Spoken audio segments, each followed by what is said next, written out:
They're like, hi. Right. And he's like, yeah, thanks for inviting me. And he's like, why the fuck are you here? I didn't. You just spent yesterday rage texting. Zack, you can see he is fighting so hard to find the words where he's like, I'm proud of you for what you've done. Good for you. Congratulations. Listener discretion advised. Adult language and mature content.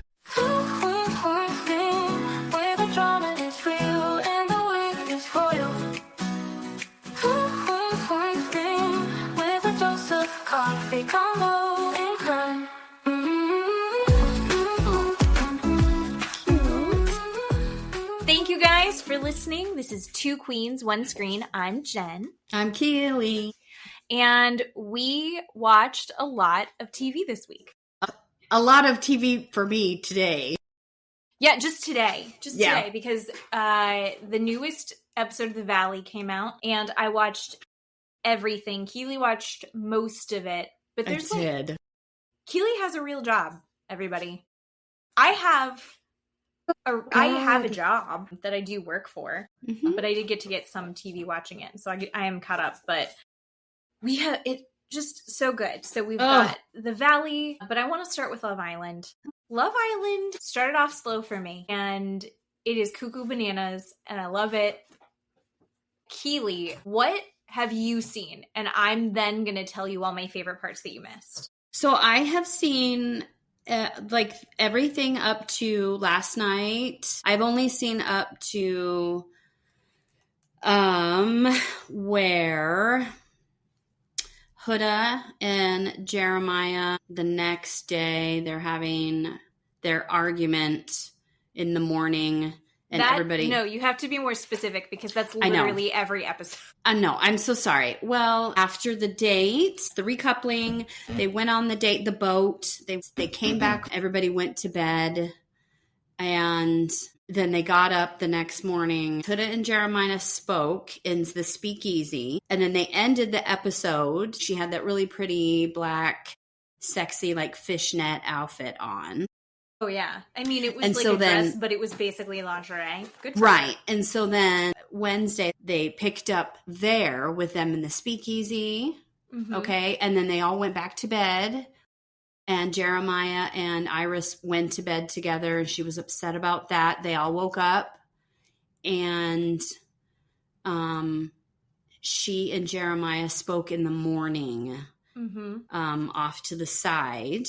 And it looked like it was going well because she kind of had her legs underneath him and his legs were over hers and everybody was watching. And then that conversation broke down. In 2 seconds. Yeah, that conversation broke down and she got upset and walked away and walked over to the bigger group. So Austin and Alandria were in the kitchen, and then the bigger group, she walked over to the bigger group and was complaining about the conversation to them, and Taylor and Nick were rolling their eyes and really upset about it. I mean, she will walk around talking shit. I'm going to say it again. It is M. Night Shyamalan, The Beach, or whatever. Time just flies. Oh, yeah. 1 hour is 6 years or something. Yeah, that movie. They are already resentful couple of each other. She's like, well, I need more. And he's like, well, I don't feel like doing that. And it's just nonsense. But she will talk shit so loudly to everyone. So when they recoupled, I loved it. I voted. You told me to vote last week and I voted. And everything I voted for. Good girl. Told ya. But I feel guilty about it now because they broke up, Huda and Jeremiah. Yeah. And Huda looked like someone stabbed her. Yeah. Oh my God. She was crying. Yeah. Just hysterical. Yeah. And then she's like, what does America know? Yeah. America doesn't really know that much other than she's kind of obnoxious. They've married each other in this villa, it seems like, and it doesn't make any sense. They don't need to do it. They should be, I hate to say the word, I just cover your ears. Exploring. They should be exploring. It's ridiculous what they're doing. So I'm kind of over it. But then, they have the dates. Huda she's just a vibe killer. She is walking around, bitching and moaning, calling him a bitch, saying that he's not a real man because he didn't check on her, which he probably should have checked on her. Mm-hmm. But he didn't. And then you go, oh, so we've been doing this for 2 weeks and you didn't come check on me. Maybe I should move on. Instead, she's like drilling down her heels in to make sure that everyone knows that she's upset and that he wasn't good enough and he wasn't doing a good job and he's really hurt her. And then they'll seem like they resolve something. Then she's like, but you hurt me. And you're like, why are we starting at the beginning again? You can't. Okay. Hold on. Yes. All right. I was interrupted and my hair looked so cute. I don't know if I can get my hair that cute. I can't. Can I? Oh, that's way too much. Oh, that's fine. There you go. You got it. There you go. There you go. You got it. I'll just say, brief interruption. The kittens got fixed today, and instead of being drugged up and tired like they're supposed to be, they're fucking whacked out, and they are jumping and attacking everything, and they're like, don't let them move around too crazy for the next 2 weeks. They're parkouring off the walls. I can't get them to stop. But they might be leaving tomorrow to go out for adoption. So if you are in the Central Florida area, feel free to check out Tiers for Tilly and Cricket. But back to who really matters, which is Jeremiah and Huda. Everyone's pissed at Huda. And so when they come to drop another bomb, I love Ariana Madix. She comes back in again, and she's like, all right, I'm going to fuck some more shit up. It's the door. The doors. So I have seen, spoiler alert, I know who goes home. I have seen I have not seen all the recoupling. I just didn't understand the doors. So explain that to me. Okay, so the girls walk behind doors, and the doors all have their names on it. Okay. So each girl is standing behind her door. Okay. And she sends a text message to lock in who is the one guy that it can unlock her door. Each guy, one by one, gets up and he goes to go open a door. And she's locking or unlocking. And Ariana is announcing whose door he's walking up to. So he's like... Wait. Yeah. So it ended up being Pepe walked up to Hannah's door, obviously, and it was unlocked, so they coupled. Everybody's coupling up. And then... So, like, say if Ace walked up to Hannah's door, it would still be locked, right? It would be locked. Oh, okay. And then he would be single. I see. Okay. So Jalen, everyone it was coupling up. It was couple. Then Jalen, who came in with Pepe, goes up to Olandria's door. Okay. And he goes to open it and it was locked. So is that because Olandria doesn't like Jalen, or Jalen doesn't like... I think she likes him, but she can only let one person. She can only unlock her door for one person. And she had to send in the text, so she doesn't get to cheat. There's only one person that can unlock your door, and if they don't go for your door, then you're single. See. I'm following. Jalen can't unlock her door, and you can see she finally had to choose between Jalen and Taylor. And she's like, oh, you can just see her, like, she's so uncomfortable. It's so then Jalen's single. And then Taylor goes, she unlocks the door for Taylor. Okay, I gotcha. And they're like, I think she's finally decided there's no more love triangle. It's like they've locked that in. It's very sweet. Okay. Then the last person is Jeremiah. Jeremiah is either going to go to Huda or to Iris. Thank you. It's an old lady name. I love it. Love an old lady name. So he is picking between Huda and Iris. Okay. And he goes to Iris's door. And that's the only one that Ariana did not announce. So when you see the door and, like, including the girls, we didn't know who he was going to pick. Okay. And then he picks Iris and they're, like, so excited. And Huda, she's talking shit. And then he's like, you know what? She's like, I knew he was going to be a bitch.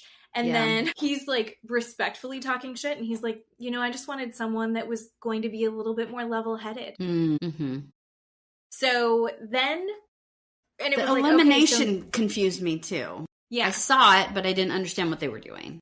Yeah, it was a little convoluted. But everything in this game is a little convoluted. So then, Huda and Jalen are the only people that are left over single.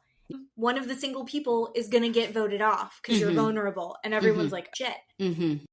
I for sure thought Huda was going to get kicked off because Huda has been such a pain in the fucking ass the last 2-3 days, however long that they're there. All she does is bitch and moan and talk shit and cry with her big fake eyelashes, which I love a fake eyelash, but hers look like they're made out of construction paper. I'm sick of it. And all of her eye rolling. God. Ariana starts calling up the Islanders, and they have to stand behind the person that they want to stay. Okay. Jalen got Pepe, because he and Pepe came in together. Mm-hmm. Jeremiah, of course, because Jeremiah's like, get Huda out. Mm-hmm. And then also the guy that looks like a hot version from what's-his-face from Mad Magazine. What is his name? Nick. Baby Uncle Baby Billy, Nick. Yeah. So, he gets 3 guys.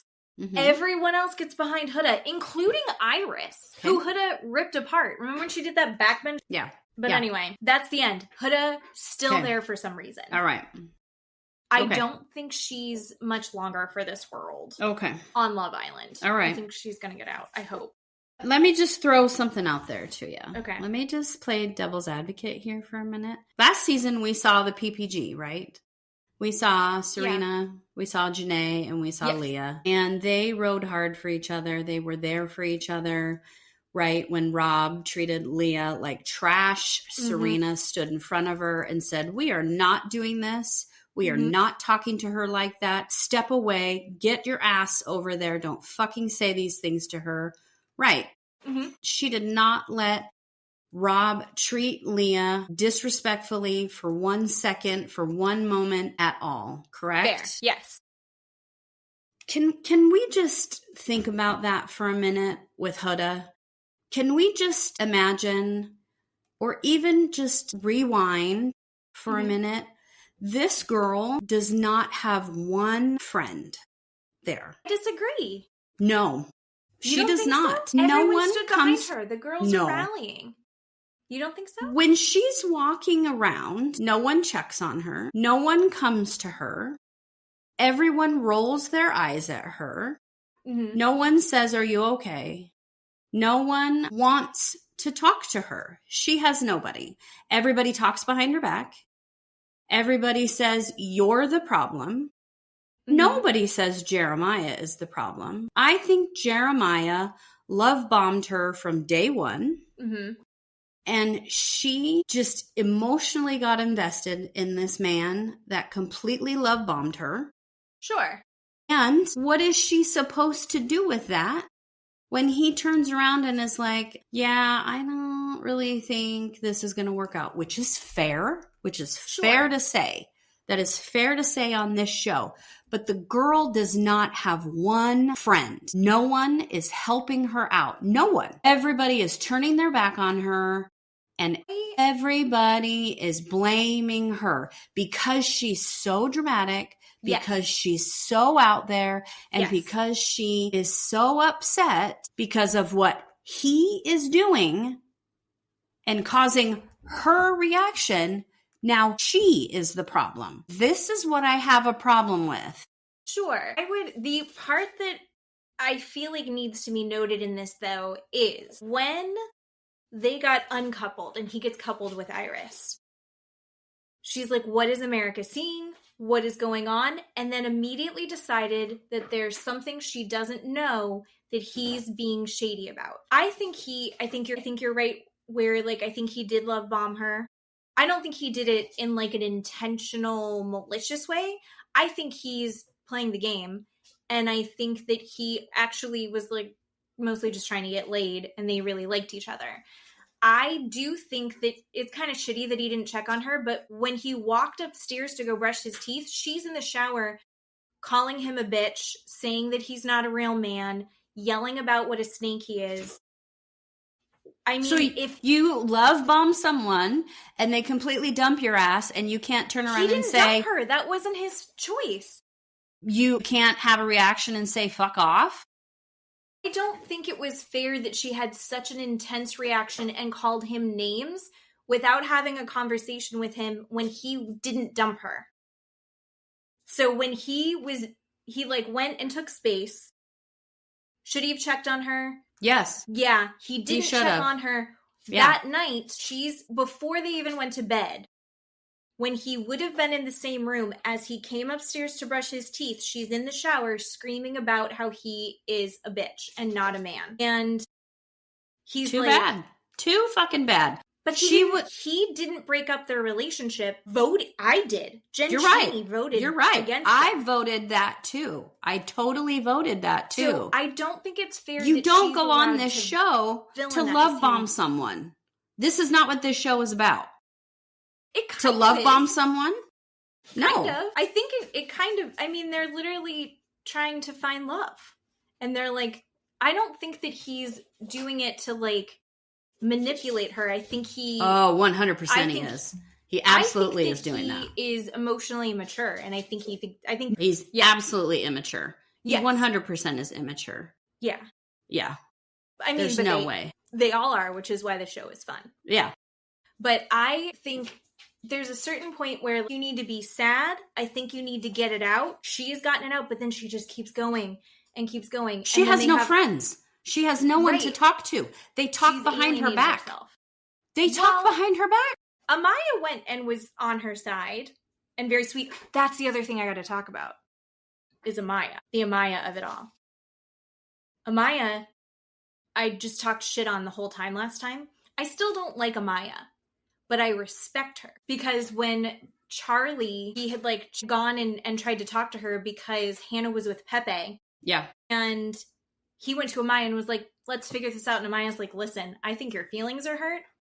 I think that you're acting really rashly. I think you're not really seeing this clearly. She's my girl. I'm not going to do that. And I'm going to tell her. I was like, holy shit, Amaya, you're dumb as rocks. But then that was the capacity for emotional intelligence and self-awareness and like, I'm going to handle this fairly, I thought was amazing. So like, I don't want to hang out with her, but I do respect her. Yeah. I think Amaya is a good friend. I think Olandria is just, she was a good friend and now she's getting sick of it. I think her best friend was Bella. Bella's gone. Yeah. And I think that even Iris was like, hey, you were in a shit situation and I'm sorry about this. Like, she's getting support, just not the loud vocal support that she's putting out there. She's not getting that back anymore. And she's telling everyone about their value, but she's not getting that conversation back to her. She was like the mom of the group. But here's the thing. When you're the mom, you don't get the support back. Right? Isn't that like the universal truth? If you're the mom, your job is to like mother everyone. And then at the end of the day, you're like, these fucking kids. Yeah. And if all your kids are wasted on Love Island and like making out all the time, are you a proud parent? I don't know. I just don't think it's fair that everybody tells her how horrible she is, but they don't care about her. That's all I'm saying. That's what I watch. I think it's because it got way too intense, and I think they all just want to get drunk. Who fucking cares how intense it is? No, I mean, pull up your fucking panties, pull up your goddamn panties, and go make sure this girl is fine. That's another fucking problem is these producers. No. They have no fucking care for her mental status on this goddamn show. She's completely alone, and they're just watching her spiral, and nobody is helping her. Nobody. No. That girl kind of needs to go home. Like, she is not prepared for the nonsense that is this, and the stakes are too high for her. Yep. You know? Yep. And then it's also now her secret's out. Yeah. I don't remember, was it Olandria that was like, I think so. She was like, she's a single mom, and they were like, Austin was like, she's a single mom, and they were like, yeah. Olandria keeps doing the thing that I always do, which is saying the thing that apparently wasn't common knowledge. Right. I was like, fuck. I thought you knew. Never. Ding dong. Oh. Who's at the door? Also, I love that Pepe, former pro basketball, it must have been in another country. Was he pro basketball in the U.S.? I don't think so. I feel like Eastern Europe and like Spain, they have pro basketball. Yeah. Because he does not look like an American pro basketball player. No offense, Pepe. He just doesn't seem tall enough. Right? But he's a retired pro basketball player. And seemed like a better fit for Hannah, long run. Hannah, who was hysterically sobbing over Charlie. Yeah. 2 days ago? It's hard to watch, yeah. And now she's already all in with Pepe. Good for her. That's what we need. That's what Huda needs, is the ability to rebound like Hannah. Yeah. Get a really good cry out. Yeah. That's what Huda needs, is to get the whole cry out before you go back to anger. Get the whole cry out, and then you're going to be fine. Yeah. But I also think Hannah's just a little slutty in the fun way. She's like fun slutty.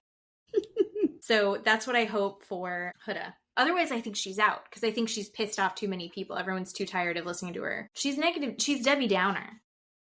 Is what it is. And Jeremiah's there. Like, at least they were calling Jeremiah out when they did have the conversation with him, where they're like, what the fuck is your problem? Like, of course she's going to be upset. Did you talk to her? Why didn't you go talk to her? Even Nick, who rides his dick, Nick was like, I think if you were a real man, you would have gone and had that conversation. And then she was sitting there on the other side of the wall listening to it. Oh my God. But so good. So good. Okay. Well, that was 25. Speaking of someone sitting on the other side of the wall and crashing a party, can I just tell you, this episode, the first 2 or 5 minutes, I had the worst anxiety just watching him, just listening to him. I had to turn it off. I had to turn it off and leave and then come back. Mm-hmm. I'm not joking. I almost texted you and said, I can't do this. I can't watch this. You're going to have to just have story time because I can't do this. But I powered through. I'm good. It was difficult. Valley episode 10, Jax is at a rehab, and it is so fucking uncomfortable. Mm-hmm. Because he talks a big game. Right? That's what this whole fucking episode was him telling everyone over and over and over again that he had 7 hours of therapy. That the problem wasn't really alcohol and drugs, although he is sober. It's his anger and needing to work through those issues in his mental health. I'm blind. Going over and over and over again about all of this, and Cruz is his reason for working so hard, and you know, people really should have been holding him accountable, and he has a rage problem, but he's really working on it, and he realizes that it's all on him to make better choices, and then immediately backsliding within 30 seconds. The next sentence. The next sentence. So Jesse picks up Jax from rehab, and he's like, congratulations. He's like, 31 days sober, and he's like kissing his coin for being sober, which... Vomit. I genuinely I believe that addiction is a disease. Mm-hmm. I believe it's something that should be held to esteem. I think that you can be an addict who is sober, who's also an asshole. Yeah. And I think Jax Taylor is a perfect representation of that. Ugh. There are people who change and they are a different person when they are involved in drugs or alcohol and there's some people that are just assholes. Yeah. And Jax is just an asshole. Yeah. And I don't find his sobriety as impressive as... Is it even sobriety? My God, no. That's what even Danny says at one point, dude. You went to anger rehab. Did you even learn anything? I mean, what are we doing? It was just nuts. So he gets picked up, and Jesse and Jax are talking about kind of what his experiences is and how he's going to be going forward. And he's like, it's all about how I handle things. That's what it really is going to be about. It's going to be about how I handle this and how he processed things that he thought he was going to take to his grave. And then he's like subtly threatening his mother. Did you notice that? Yeah. Because we all know, if you know anything about Jax, he's not talking to his mom right now because he doesn't like how she handled his father's sudden death, which, okay. But he then is talking about his entire life. The real problem is that he's never been held accountable. So it's literally everyone else's fault for not holding him accountable hard enough. Really? Okay. That's what they taught you? Okay. They taught you that? Okay, sir. And he said that people need to stop giving him chances. And Jesse... God bless him. Yeah. I mean, he's like, you need to start eating humble pie. You're going to be going on an apology tour. It's all about this. And he's like, yep, you're right. I'm going to do it. And then Jesse goes, people are hurting, Jax. And Jax goes, people aren't hurting. People are partying. Like immediately his FOMO kicks in. And he's like, I'm actually the victim here, that everyone got to go do fun things and I didn't get to engage in them. And he's like, and no one visited me. And the party at Britts, like, all of this is really horrible. It's all just this attack on me. How could they do that the day before I get out of rehab? And it's like, well, maybe because it's not all about you. They were making a point to say it's also about Brittany because you're about to get out of rehab. He doesn't get it. He walks into the house that he has not been paying the mortgage for. And they had the packing party. And he's like, well, where's all my stuff? And he looks around the house and he goes, well, I'm definitely taking more than whatever she packed. Because he's looking around going, I'm getting that and I'm getting that and I'm getting that. But then also, he's like, I'm not taking her dishes. I'm not taking Cruz's things. I'm not taking my $20,000 love sack couch. You're married. Right. If you buy a couch for your house that you have with your spouse, I didn't mean to rhyme that, but if you buy that couch, that's not $20,000 love sack couch. Right. That's our couch. In the living room. Yeah. Who's making a $20,000, I don't care how rich you are, who's making a $20,000 couch purchase on their own without their significant other? Nobody. Also, why are we name dropping Love Sack? I know. I remember that being huge in the 2000s, like early 2000s. Right. Is that still a thing? I don't think so. I don't think it's still a thing. I don't know. But then he goes in and he's really frustrated that they bagged up all of his stuff. And he's like, oh, so you're saying I'm trash? And it's like, no, it's just literally the easiest way to pack clothes, in my opinion. He also was like, Brittany needs to put this house on the market immediately. And Jesse's trying to talk him down. He's like watching him wind himself up. Mm-hmm. Jesse's sitting there trying to be like the voice of reason in this. And Jax refuses to hear any of it. And here's where I knew my alarm bells were going off that Keeley is going to lose her shit when she watches the scene. Yeah. Keeley is going to be so angry because Jax is like, what woman needs a house that has 5 bedrooms? She's a woman. Yeah. You don't need 7 bathrooms as a woman. Yeah. She needs a little house as a woman. Yep. I was like, what the fuck? What does that have to do with anything? What are you talking about? Yeah. What, as a woman? Like, my vagina needs several bedrooms. Like, how dare you? And bathrooms. Excuse me. So many bathrooms for my period. How dare he? And then he also says that he paid off the mortgage already. Which we all know is a lie. Which we know is bullshit. Liar. Oh my God, fucking Jax. So he's just like spinning himself up. And then Jesse, as he had been trying to be the voice of reason, then goes, well, I am on a TV show. And he goes, just so you know, I am having a party tomorrow. And Jax is like, cool. Am I invited? And he's like, well, kind of not really. Know. Michelle's not coming. And it's really a party for Zack, who the night before had thrown the Britts bar party. Yeah. And Jax had been rage texting the owners of Jax's bar. Mm-hmm. And going, why the fuck is Zack there? Kick him out.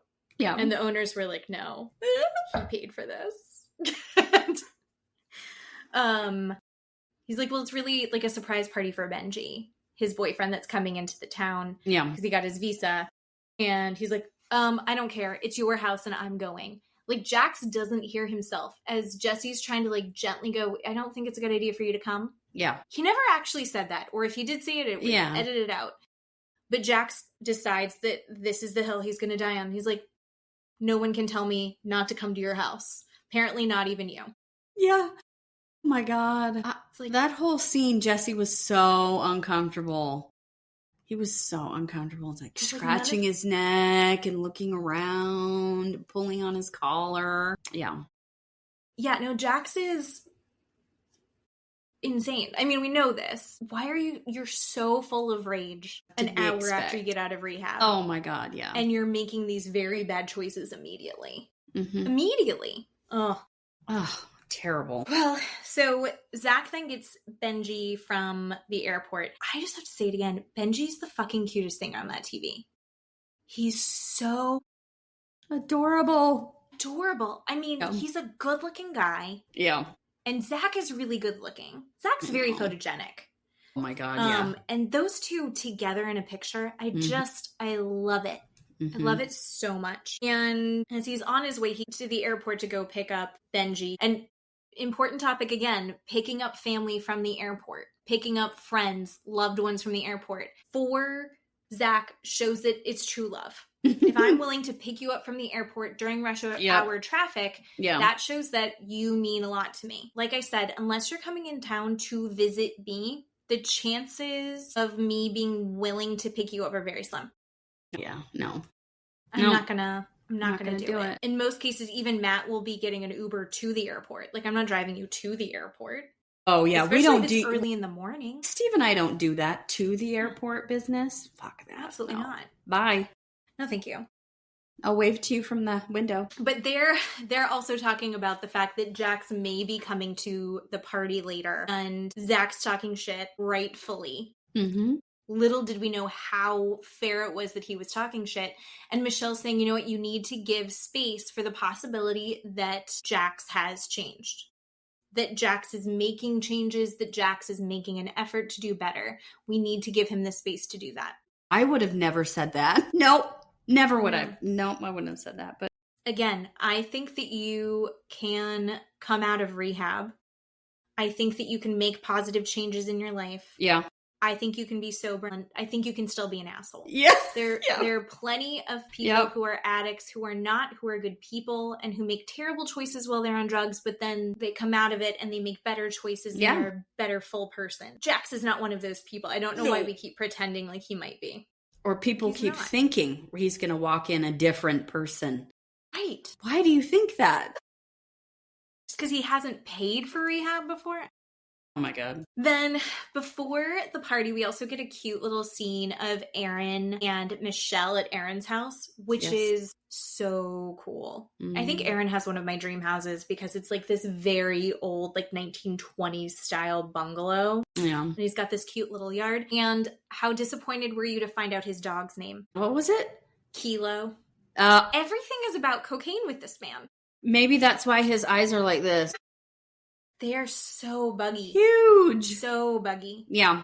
I'm just going to skip ahead. They showed us in the like little sneak peek for next week. Yes. That Jesse confronts Aaron and he's like, did you ever do anything with my wife when we were married? So bored. And they just show his face with his big old eyeballs. And it's like, if it's edited so well, because if you hadn't really seen the show, you'd think that this guy's like terrified and in shock because he looks like something from Beetlejuice. But it's just his face. Yeah. That's just what his face looks like. He's probably asleep in that shot. We don't know. But Aaron does seem like other than his weird fetish with cocaine culture that he's used for his honey and naming his dog after, he seems like a good guy. Yeah. And they're talking about how sweet he is with Isabella, and Michelle's like giving him cute little, like, you could propose to me and then we could move in. Isabella wants to have a yard to play with your dog in, and that was very sweet. And then he's checking in with her about her mom, and treatments are not going well. So this is her second round of chemo for stage 4 colon cancer, and her body's just deteriorating. I think Michelle is incredibly strong.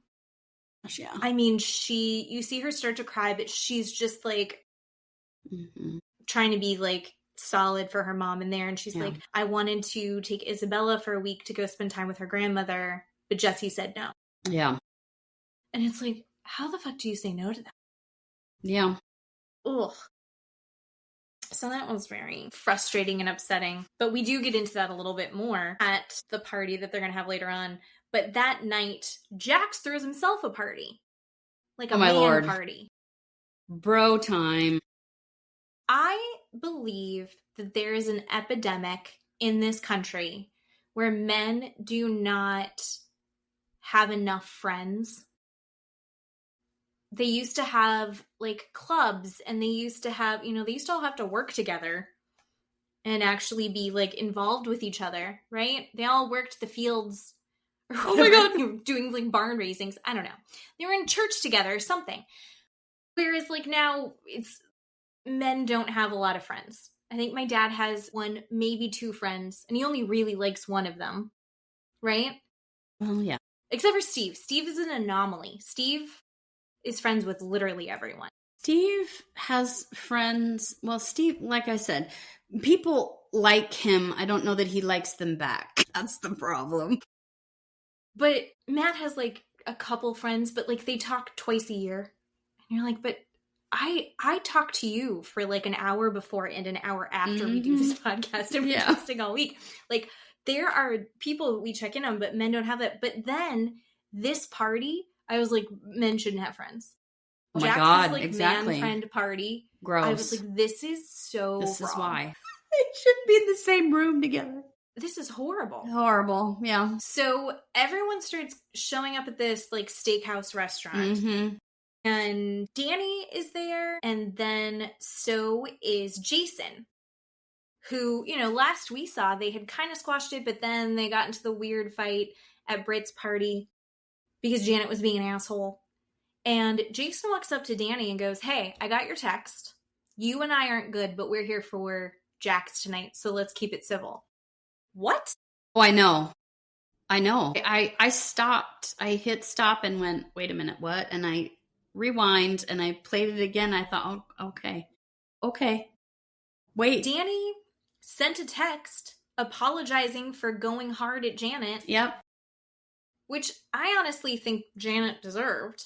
He christened it, though. He didn't quite have all the information. And he was like, so you guys are good? What about you and Melissa? Are you and Jasmine? What about you and Jasmine?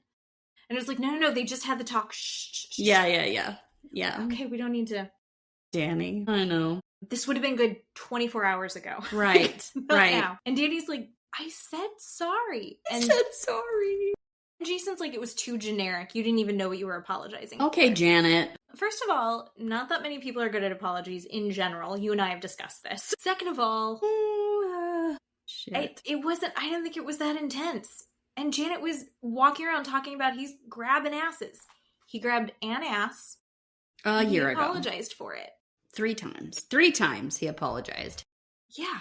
And he went to marriage counseling because of it. Like, if that's not making amends and taking them out to dinner and going, I want to hear everything you have to say, I'm so sorry. I don't think Danny could do anything else. But they're never going to let it go to just, like, hold it over him forever. Yeah. So it's bullshit.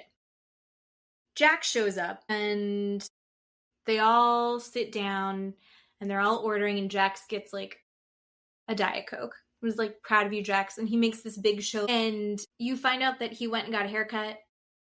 He went and got his Botox done. Jesus Christ. When you get out of rehab, if the first thing you do is a haircut and Botox, there's something issues. He tells everybody that he wants to be held accountable. He makes it everyone else's job to keep him on the straight and narrow. Immediately, yeah. I need you guys to keep me out. Hold me accountable. They're like, so you're sober and you're gonna not drink anymore. Does that mean you're not gonna tie one off at Jax's bar anymore? Jason was kind of aggressive. Yeah. In a bizarre... What is going on with Jason? It's not Jason anymore. It's Janet. It's not weird. Jason anymore. It's very odd. Mm-hmm. This, like, quiet, like, laid-back, even-keeled guy is not... He's so different than what he was last season / the very beginning of the season. It does not make sense to me. Jax explains that while he is sober right now, he doesn't think that his problem is actually drugs and alcohol. What it really is his anger. And then he drinks and does drugs to numb the anger, but it actually makes him more angry. So he will still have a couple glasses of wine, but he won't ever get shit-faced again. Okay. But then also on Watch What Happens Live, he said he was like 221 days sober. Something like that. Nobody believes that. Well, apparently he's getting randomly drug tested, which he doesn't have to do legally. Just so everyone knows. Like, legally, they can't take away his phone legally. Also, legally, he doesn't have to be drug tested, but he's willing to do it.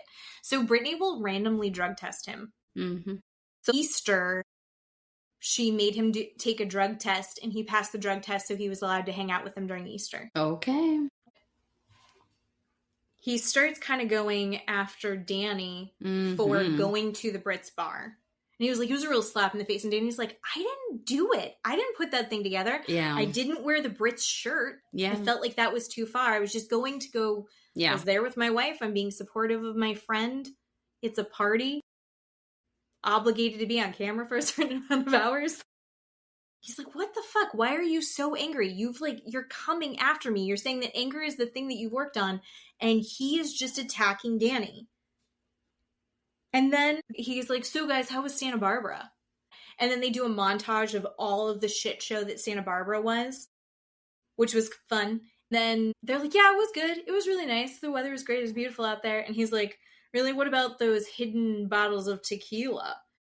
He's trying to throw Danny under the bus again. Mm-hmm. And he's like, I'm just happy that there's other people who have issues too. Mm-hmm. And then he starts digging into Danny about Danny has a drinking problem. And then we've got Jason across the table going, yeah, no, you were blackout drunk. And he's like, I was not blackout drunk. He was drunk and he had had more than 2 ciders.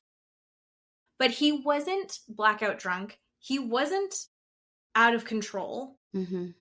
He was free with his words, but I don't think he was belligerent. Yeah. What the fuck? Why is everyone coming at Danny? Yeah. I think it's because Janet/Jason told Jax to do it. Yeah. I don't know. But why are they slipping Jax information to sit there and make Danny look like a monster? Yeah, because they hate Danny. Yeah. And then there's more conversation on Watch What Happens Live about it. They did the work the polls. Mm-hmm. Whose side are you on, Danny's or Jason's? And overwhelmingly, they're on Danny's side. Yeah. And Jax is doing the exact same shit that Jason and Janet did on Watch What Happens Live, which was, they were like, well, you don't know. Just wait. Well, maybe more information will come out. Talking about. Do you know that Danny and Nia have quit the show? I think that's real. They put it on their Instagram. Is that not real? I don't know. I don't know that that's real, but okay. Was that a lie? Because I'm not seeing anything. I think it's a fib. I think it's a Janet plant. Fall for the shit. See, this is why I have to be very careful about the media that I consume, because I fall for it every fucking time. I thought that Jax had been fired. I thought that they had quit. I thought that Casey Anthony was nice. Oh my God. I fall for everything. Oh my God. Okay. All right. If they do decide to quit, I totally get why. Oh, yeah. For sure. I mean, I will miss them because I think Danny's funny. I think Nia is a goddess, sweet baby angel. And I think that would be a super big bummer. But I totally would get it if they did. Yeah. Please don't. Please don't. Here's the other thing. And Matt made this point, so I want to give him credit. It literally could be any person on this show. Janet could have gone over anybody. And I think it's because Janet wants to be the number one guy in this group. She wants to be the number one couple, right? And it was like neck and neck between her and Nia because Jax and Brittany falling apart. The bougiest, hottest couple, Jesse and Michelle, getting divorced. It's a shit show, right? Yeah. Kristen is a mess. Kristen, yeah. Kristen's Kristen. And Luke is Timu Tintin. Yeah, if they could pick anybody and have that exact argument. Yeah. They could do it to Zack. They could do it to Jasmine. They could do it to Brittany. They need to have a storyline and they want to be the number one couple. They're like, look at how good we are with our brand new baby. And my labor law lawyer husband. And I'm best friends with Sheena Shea and Lala. I think she just wants to compete. And I'm going to be honest, who wants to compete with Miss USA? Like, Nia is beautiful and kind and reasonable. Yeah. And open about her fertility struggles. Yeah. And baby blues. Nia's basically perfect. Yeah. So let's make her into a secret liar who wants to brush everything under the rug. That was Matt said. ridiculous. It could have been anyone, and they just picked them, and so I think that's why they picked them. That's good. I could get behind that. I need to make one of the boards that I can be like, this is all the strings. This is my conspiracy. But yeah. So later on at Jesse's house, and they are having the surprise party for Benji. And there's a couple things just at the front of this house. One, the party's happening at Jesse's house because Zach's apartment is too small to have this surprise party. It's just teeny tiny little apartment. So Jesse offers his house. Jesse, super bougie, he's got, a bar set up. He put all the fancy stuff out. He wants to really host a nice little story, which I thought was nice. I'm wondering if that was one of the things that he put in that binder that Michelle talked about, that he created a binder about how he was going to, like, funny one-liners. Yeah. Little quips and things that he wanted to be able to say. Also plans for how he could really embed himself in the show. So, like, befriending Kristen was one of his plans. I'm wondering if befriending Zack is also one of the plans, because he and Zack did not get along last season. Yeah. Which, I'll be honest, if you offer to host a party that I want to throw at your very nice house, then I'm going to forgive that you shoved me in a hallway at a benefit. Like, right? That's fine with me. But no one can figure out his front door. I loved that so much. And then in the after show, he's like, why is everybody grabbing the balls? Yeah, it's this very old door that it's got these big balls. It's like French doors, but then it's also Spanish colonial style. Of doorknobs. Wrought iron all over it, or brass. Yeah. But then there's a normal door handle underneath. So you can actually lock it, because it's an old house. Nobody can figure it out. No, we watched couple after couple pick the wrong doorknob. Again and again and again and again. Yeah. Just everyone's fondling the doors and getting very frustrated. Yeah. Yeah. And Michelle made a cute sign with balloons on it that was like, surprise, Benji, welcome to the US. And Zack was so mad. When Zack shows up, they all go into the backyard for the surprise party, but then Michelle's an idiot and forgot, like, put the sign up for right when he walks in, so they have to walk through the house. So he sees the sign before he sees everyone yelling surprise. Yeah, yeah. Which is kind of a cute. That's funny. That's funny. Like, in the moment, I would be pissed off, but then that becomes, like, a cute, funny thing.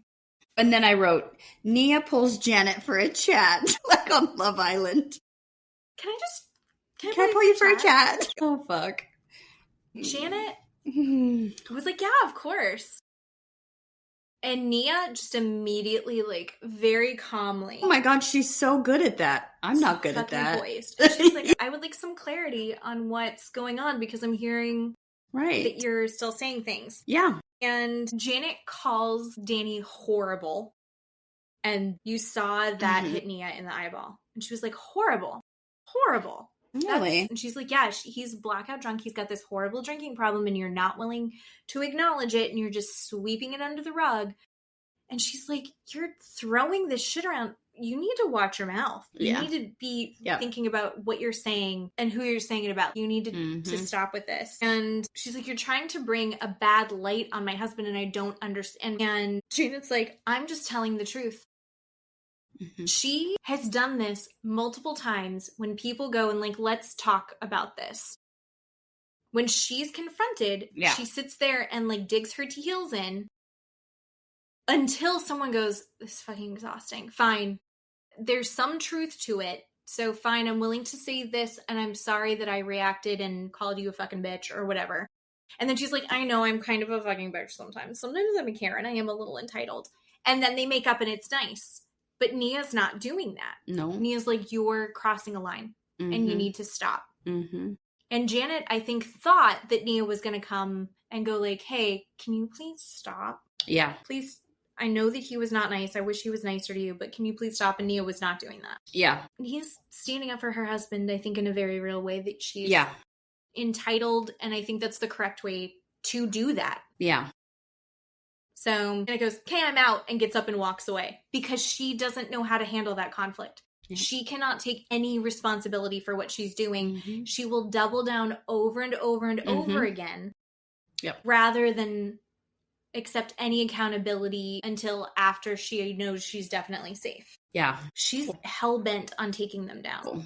She sucks. Also, did you notice that Jenna was there again? Oh my God, yeah. And Jenna's like hitting on Jesse. Yeah, weird. Jenna is the new Janet. She's trying to wiggle her way in. But at least Jenna has backstory with some of these people. Yeah, that's true. Right? That's true. I'm actually here for it. More Jenna. I think maybe, I love her redhead. Make Jesse maybe nicer or normal, or we can deal with him. I think she's messy. I get a messy vibe from Jenna. She's like, isn't it weird that, like, I fucked Aaron? So crazy. I'm gonna go tell everybody. And then the king of FOMO shows up at the party, and he's fashionably late. Gross. So he could make a big entrance. Ooh, boo.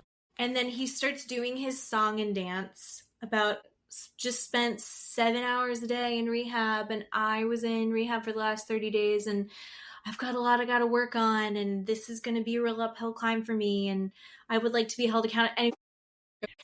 I love that Jesse's life coach was there for some reason. I know. And he was gunning for that camera time.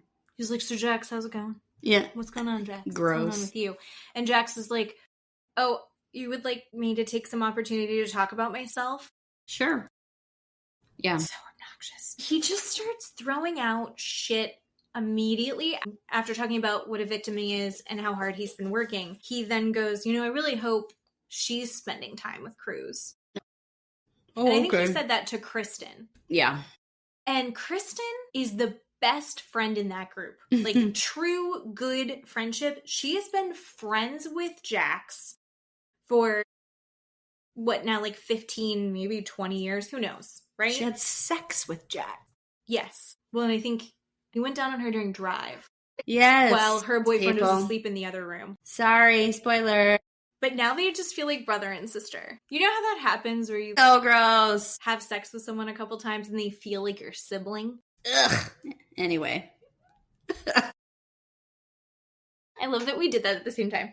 That was for Matt. But she's like, Jax, she's a good mom. Mm-hmm. And like, you can't come for her for not being a good enough mom. Like, and especially to Kristen. Kristen's like, really? You're going to say that Brittany's a bad mom? Brittany's the best mom. How fucking dare you? Where have you been? Yeah. But she's like, I want good things for you, Jax. I want this to be good. Like, what the fuck are you doing? And he's pissed at Kristen for not going, oh my God, you're working so hard. It is so hard for you. You're doing such a good job. Oh, yeah. Brittany's being mean to you. That's so hard for you. And then he walks back and he's like, I'm so jealous of everyone drinking. Can everyone acknowledge that he's sober again? Please, every 10 minutes, somebody has to say that they're proud of him, or else he'll unravel. And in one of the corners, Nia and Danny sit Jesse down. Yeah. And are like, hey, what's going on here? Because Isabella should be able to go see her grandma. Like, are you going to let Isabella go see her grandma? She's dying and it's awful. I'm curious about your feeling on this. Jesse explains that he wasn't actually told how sick Michelle's mom was. Mm-hmm. And that he does think that Isabella needs to go spend as much time as possible with her grandmother.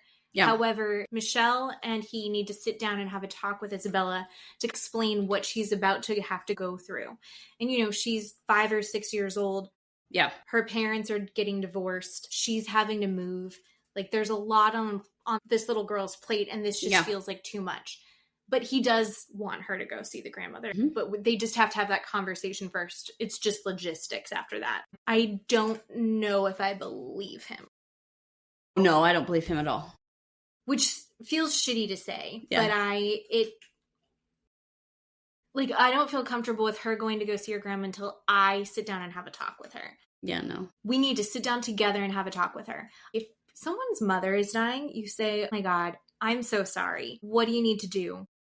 I think that we should have a talk about our daughter. So how can we do this? Like, what do you need from me? You can advocate for your daughter while also letting it all happen. And I think he's put in roadblocks. Oh, yeah.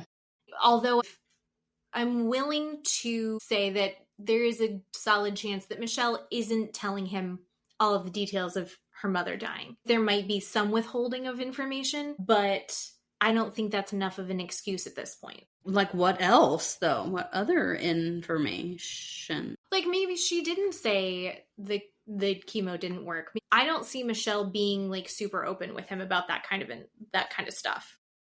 I think but why would she have to? Oh, that's what I'm saying. I don't think she does have to. I just don't. I think it is believable for me to say, like, maybe he didn't actually know how sick the grandmother was. I believe that. Yeah. I believe that.